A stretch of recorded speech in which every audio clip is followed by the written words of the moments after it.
Hi there, folks. Welcome to another episode of Michael in the Backyard. Well, today, the surrounding is not so much backyard as it's going to be the shop. I've got a special treat.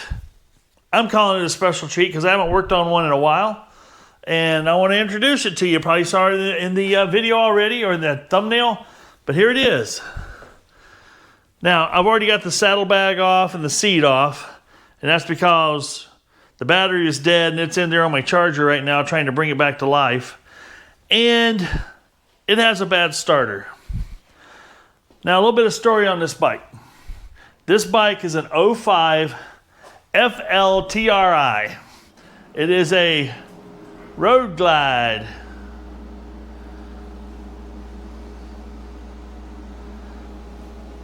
It's what I would call, for lack of a better term, is a modern day barn find.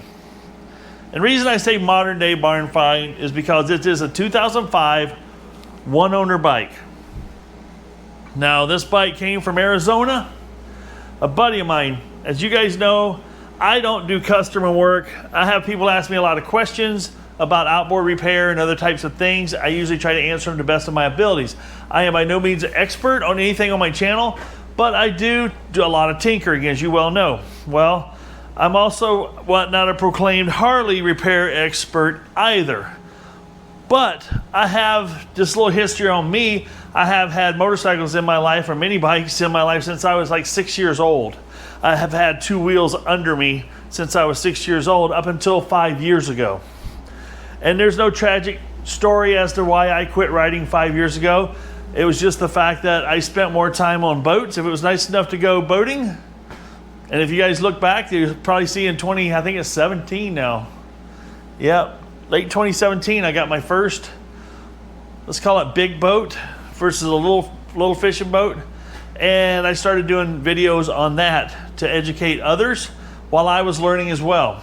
And, you know, here we are, 2024, wow. 7 years later, I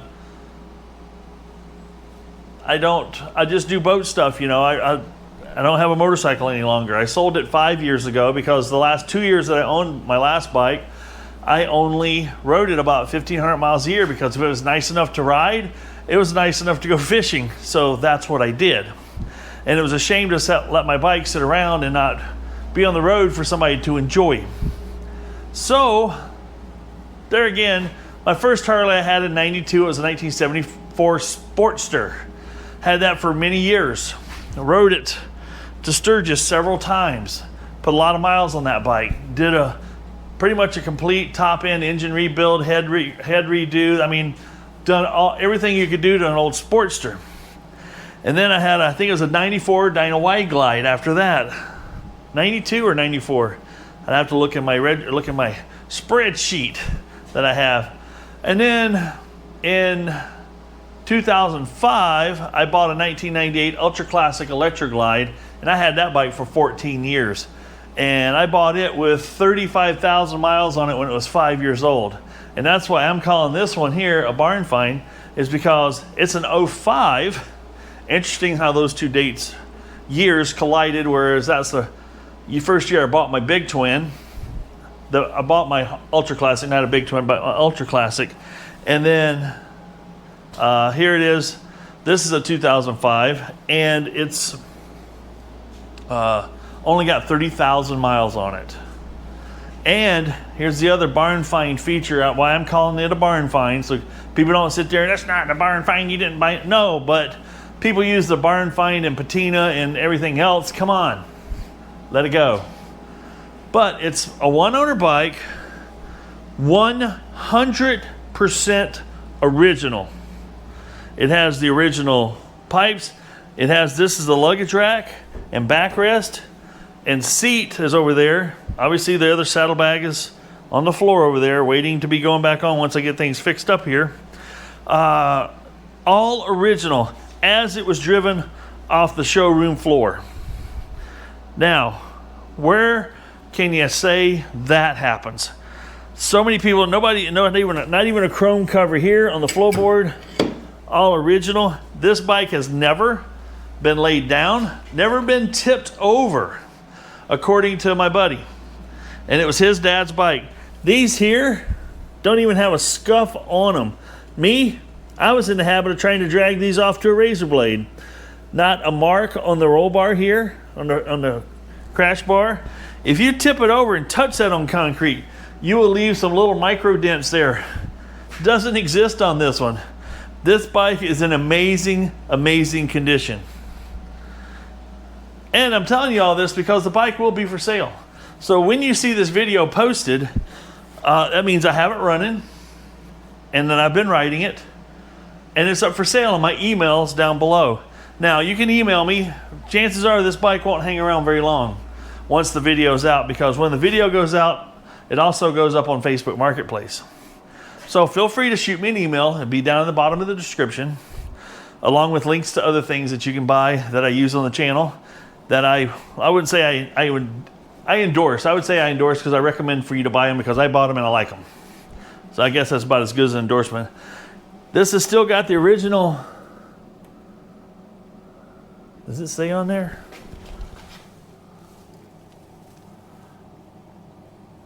Yeah, that's even a Harley Davidson windshield still. I don't know if you guys can see that emblem, but this windshield has never been changed. This original windshield.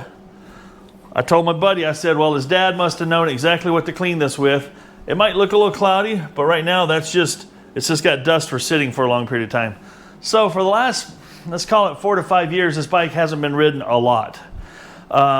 It has made several cross-country trips, according to my buddy, that his dad, when he got it, he did several cross-country trips with it. It's been a lot of highway and touring on a tour bike. Why wouldn't you? That's what he loved to do, and that's what he did. But, so like I said, I don't do customer work, and we're going to get right down to the nitty-gritty here in a minute, but I thought it would be worthwhile to have a little backstory on this thing to lead us into it.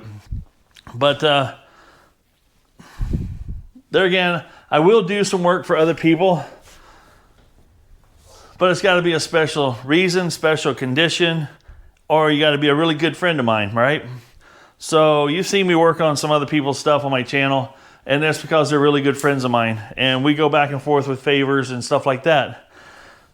So my buddy had this shipped from Arizona to me to get it running, because that last known thing that was going on with it was that the battery he thought was dead, not in good shape, because the starter wouldn't roll the motor over. So he thought it was a bad battery. Bought a brand new AGM battery, stuck it in here, still wouldn't roll it over very well at all. Not enough to even start it. So then he tells me his dad had pulled the spark plugs out, and then it would roll it over, but you still could tell that the starter didn't sound right. So now it's here in Iowa. For me, I'm blessed. I'm blessed to be able to work on this, which I'm happy about. I mean, this thing is it's clean. I just can't get over how clean everything is. Now it has a little bit of, let's just call it dusty, little oil. You know, it's been ridden 30,000 miles, but there again, clean machine. I mean, look at the brake pedal. I mean, it still looks like brand new. If I clean that up, floorboards. I mean, everything. This bike has, you're not going to find one in better condition from 2005. I'll guarantee it. And next year, this bike will be officially 20 years old. Actually, it's I don't know when the new model years come out on the Harleys, but it's September right now. My guess is the 2025s are out on the floor probably by now. And here it is, 20 years later. This one's still here and in immaculate condition. So what I've done so far, let's get down to it. It has starter issues. I did some research, and that seems to be what it's pointing toward, is starter issues. So we're going to get after that. It is, I've got the battery, like I said, on the charger. It's only up to 1 square on my Noco Genius charger. I'm not sure if it's going to come back. It's been by 8:30 tonight, and it's 2 o'clock in the afternoon now. It's only a 2 amp Noco Genius charger, but I use that one to, let's call it, nurse batteries back to life. It'll either bring them back or their batteries are toast. And this one's still got one square blinking slowly, and there's 4 squares total. One square blinking slowly after that many hours. I'll let you do the math. So I'm hoping the battery's okay. I hope it'll come back around. If not, we'll have to put a new battery in it. We are going to pull the starter. So the goal on this is to put a new starter in it and bring it back around. And then we'll put it back together and ride it and start it up. And then I'll check the oil. My plan is, before I sell it, I'm going to change the engine oil. I'm going to change the transmission oil. And obviously I got to change the primary oil, because we'll have to pull the primary cover off in order to change the starter out on this thing. And then we'll top off it with all brand new fluids. And we'll put a fresh tank of gas in it. This has got an electric fuel pump, obviously. It's a fuel injected model. But I mean, just take I'm just stunned. And part of me says I should buy this from him. And he already made a comment he'd love for me to have it and buy it from him, because he'd like to see it go to a home that's going to take care of it. He knows how I take care of things, and I take old things and I keep them running, keep them going, and I don't abuse my stuff. I use it, but I don't abuse it. Well, there are a few things that have been abused, but yeah, that's the tires are like, I have the date code the tires, but they got a lot of, these have been changed, obviously. There's no way you have 30,000 miles on a set of motorcycle tires. I'm trying to remember mine.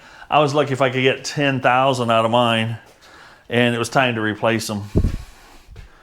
But so there you go. I wear a Hawaiian shirt and shorts and tennis shoes or Keens when I'm out here working in the shop or outside. Doesn't mean I wasn't a Harley owner. Doesn't mean I don't know a lot about Harleys. I've been to Sturgis, I think, 7 times. Going to Sturgis doesn't make you a Harley or Harley guy. Going to Daytona Beach doesn't make you a Harley guy. But I've been to both, and I've ridden a lot of miles. It's just that in today's environment, not trying to countersell motorcycle culture, that's for sure, but it ain't the motorcycle culture, it's the telephone culture.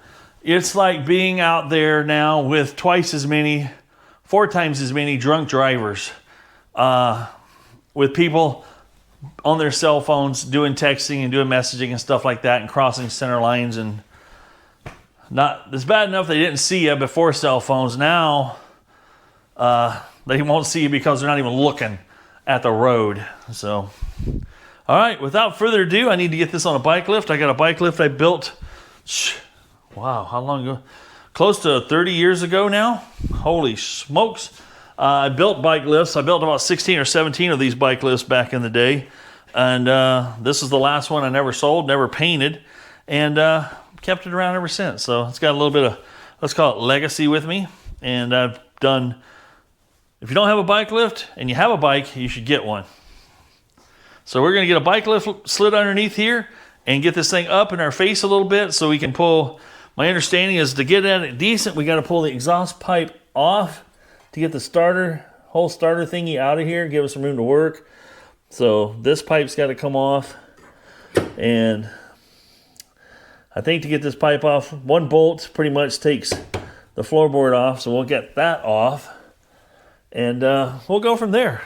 And I want to give you guys a detailed account of how to replace your starter, and also will include all the costs involved and how many hours it took me. So right now the video is starting at 2 o'clock. Naturally, it would take me a little longer, but I will keep track of time to see how long it takes to do a job like this. This should be something that if you ride a bike, you shouldn't be afraid to do this yourself. I've always been of the mindset that, if you're on the road, you need to be self-reliant. And if you're not self-reliant, it could involve just a credit card and calling for help. Sure, it sure can. But it sure feels so much better when you can fix it yourself and get yourself home. Done that many times. Some of you might say if you had a Honda, you wouldn't have to do that. All bikes break.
right, the time is 2:51.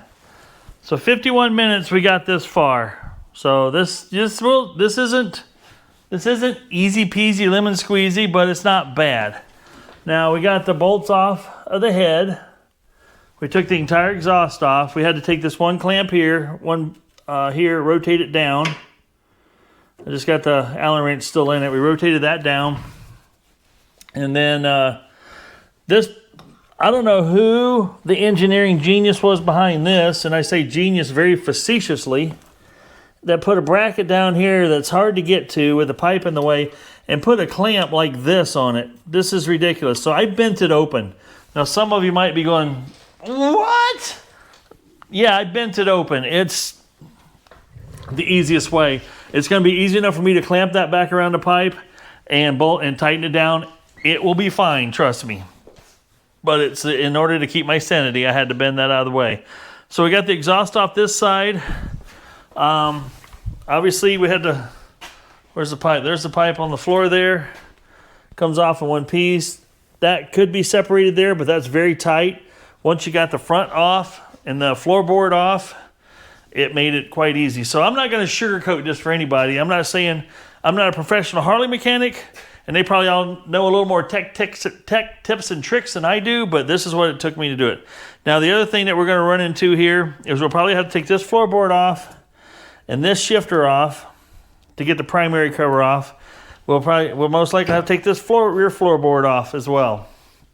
That's just some of the things you got to do. And because there is I'm pretty sure there's a bolt in here from what I've seen on the starter gear that you got to pull out in order to get the starter out. So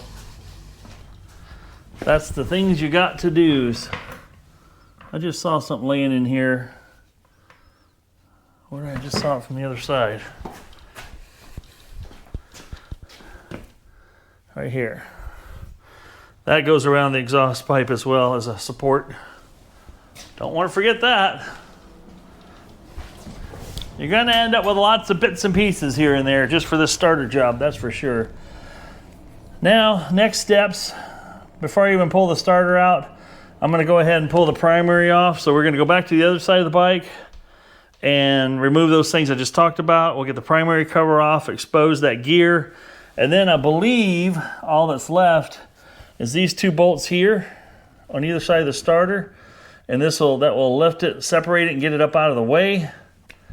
And we're going to be very careful when you're wrenching not to break this off. These are, I would call them fragile, and that's touching the starter. I don't know what kind of engineering genius thought that was a great place to put that dang tight. There's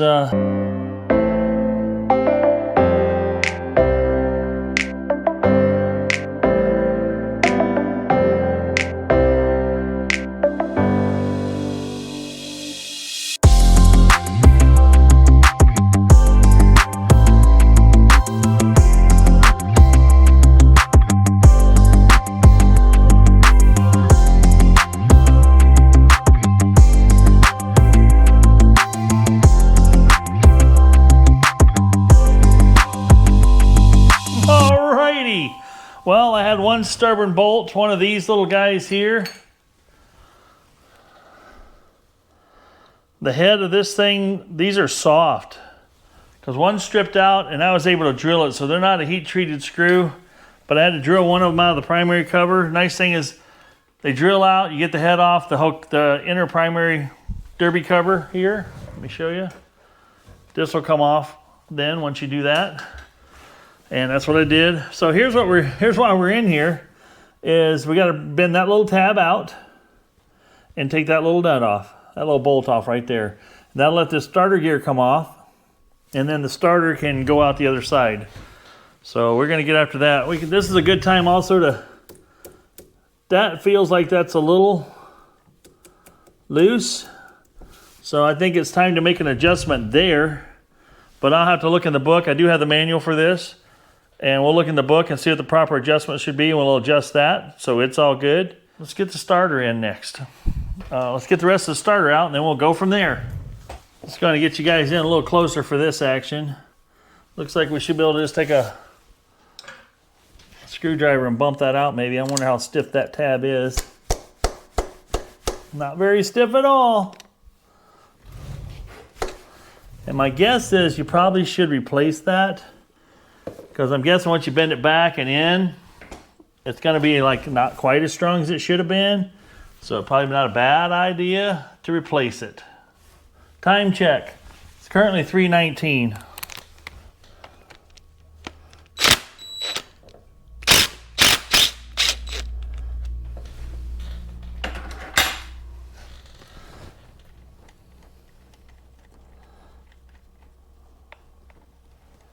It's a long-winded little bolt. And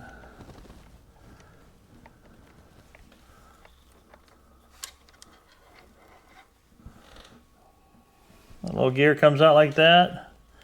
There's another spacer back here, but I think that stays.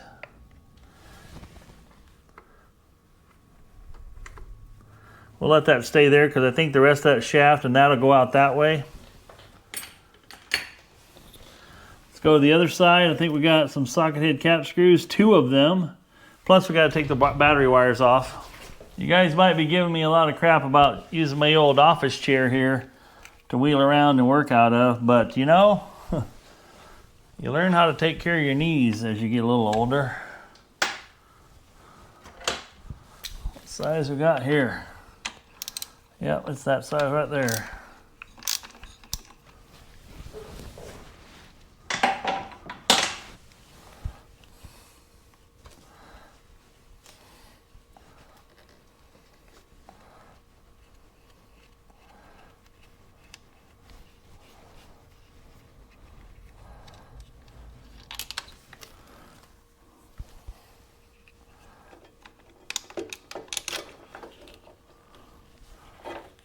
That's out of the way.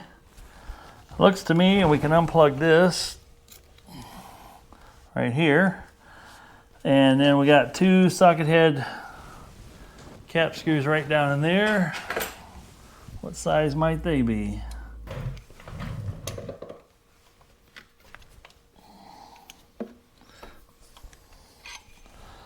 Well, that wasn't very tight at all.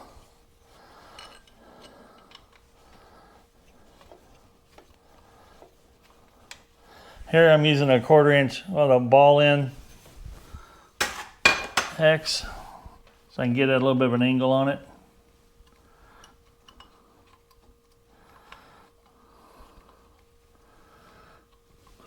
A lot of work to get to this little moment of victory that hopefully it's a victory. We shall see. There's the 1 bolt.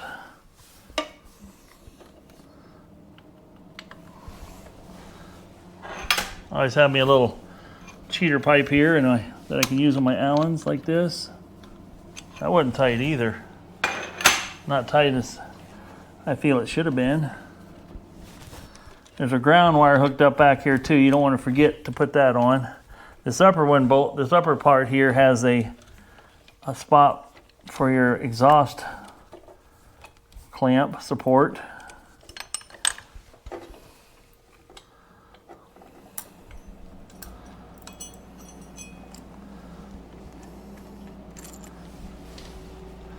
Appears that both bolts are the same length.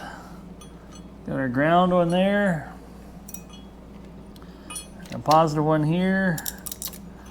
Remove that bracket.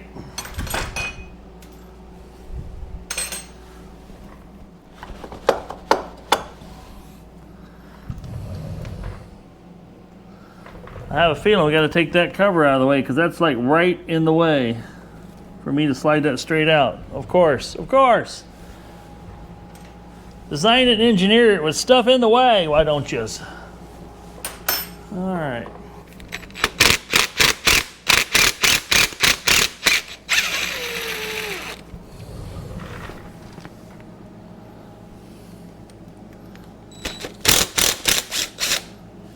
I'm just hoping oil doesn't come flying out of here. I bet it will.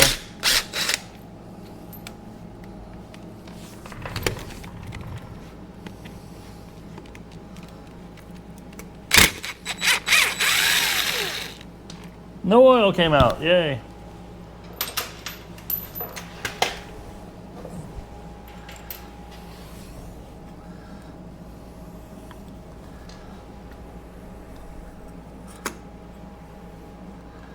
Let's move that. I'll flex that a little bit out of the way. Maybe that'll give me enough room.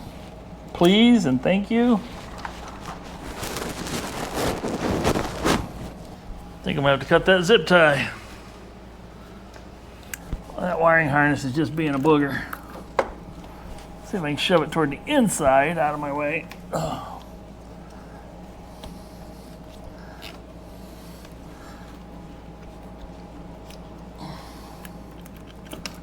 All right, we're out.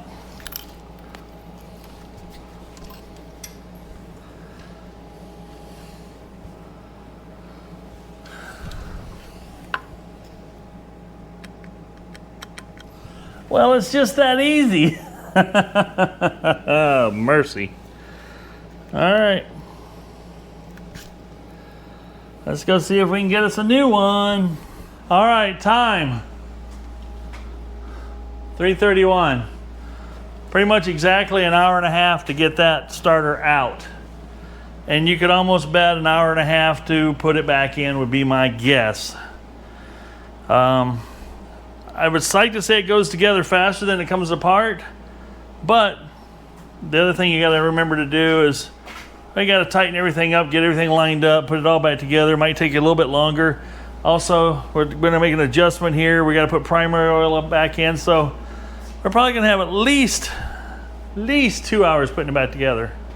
So it's a 4.5. I would say 4.5 to 5 hour job. I will let you know. We'll keep you tuned up here. So now I'm going to go run and get some parts. But yeah, let's just do a quick walk around here as to how it looks now. Looks pretty pitiful without all the pretties on it.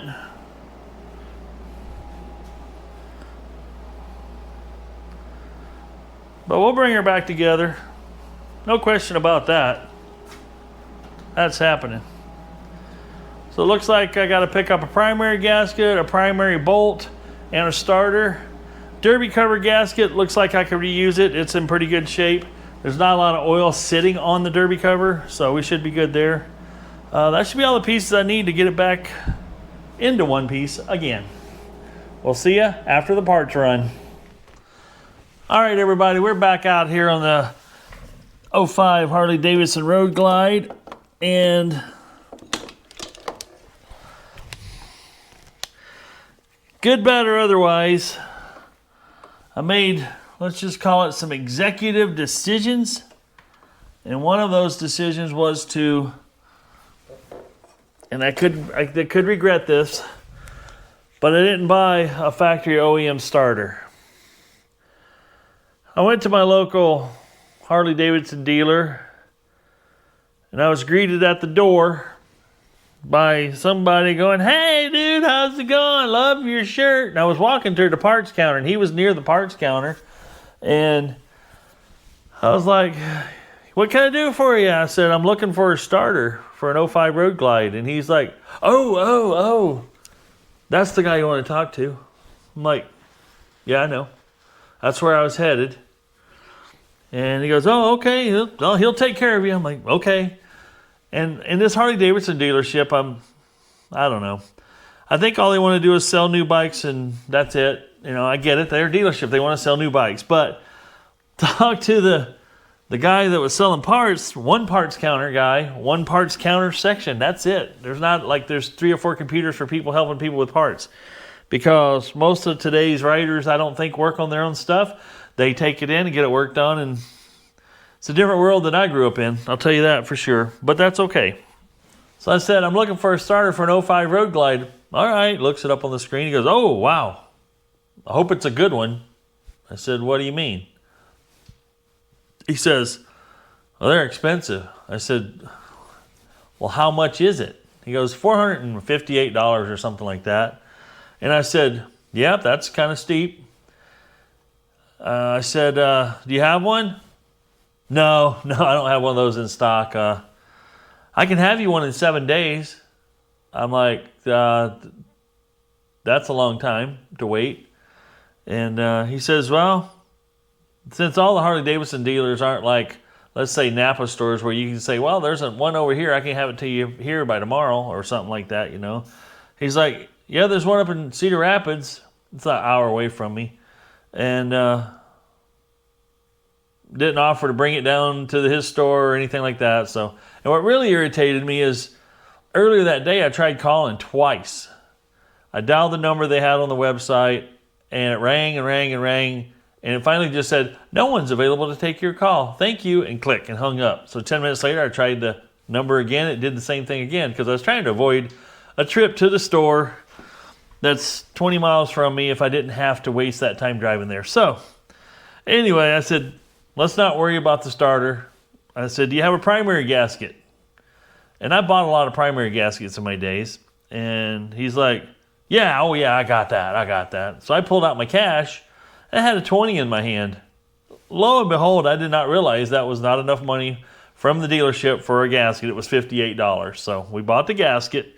And I said, now I need a derby cover bolt because I had to drill one out, as you guys saw earlier in the video. So, oh, I'm not going to have that. I'm like, what? He goes, no, I don't have any of those on hand. I'm like, you don't have a bolt for a derby cover that's been on, I think it's been the same derby cover, probably the same type of bolt for the last 30 years. And they didn't have one. I'm like, okay. So that brings me to this guy. I went online, found one, had 5-star reviews. 4 people had reviewed it, 4 people that had put it on their bike. And one of them had said that, you know, I've had it on there for 30 days. It's been working perfectly. As all of them says, works as it should. I'm like, $158, something like that. So it doesn't have the Harley Davidson brand. It's covered in chrome. It looks pretty solid. It's made by BEDEL or MEB. Is that an LL? Better deliver, better deal. Better deliver, better deal. I don't know. Anyway, so we got a starter. We took this piece off the other starter, stuck it on here, stuck it on here. So, and being that it's a little less bulky than the factory one in a certain spots, it actually goes in a little bit easier. I had already test fit it right before I started this segment. Here again, try not to bust off this, I think it's an oil pressure sensor, sending unit or something. But sneak it back down in here carefully, gently, faster but slower, but accurately, and get it locked in on the pin. There. So anyway, that's what I wanted. A little bit of story, a little bit of action, and I think we got our 2 bolts here and our bracket. Well, hopefully this isn't the beginning of a bad time putting the starter in. This starter has a little bit of a issue when it comes to this piece of casting here, and this being extra long here. We're gonna have to trim that off now. Not gonna hurt anything, but it's just something we gotta do.